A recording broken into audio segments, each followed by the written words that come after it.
निक लागे मैया के कलशवा अंगनवा बीचे। निक लागे मैया के कलशवा अंगनवा बीचे। पूजे सब मैया के चरनिया अंगनवा बीचे। पूजे सब मैया के चरनिया अंगनवा बीचे। कलशा के नीचे बेदिया बनाइला।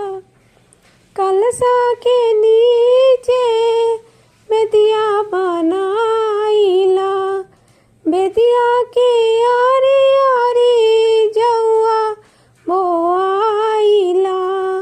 बेदिया के आरी आरी जौआ बोआइला। निक लागे जौआ के लहरिया अंगनवा बीचे। निक लागे जौआ के लहरिया अंगनवा बीचे। निक लागे मैया के कलशवा अंगनवा बीचे। निक लागे या के कलशवा अंगनवा बीचे।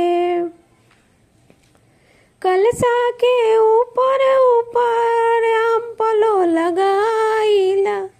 कलशा के ऊपर आम पलो लगाइला।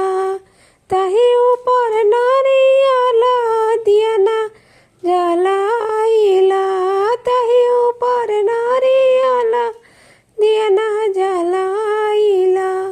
निक लागे दियना के लहरिया अंगनवा बीचे। निक लागे दियना के लहरिया अंगनवा बीचे।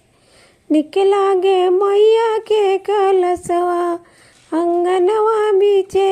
पूजे सब मैया के चरनिया अंगनवा बीचे।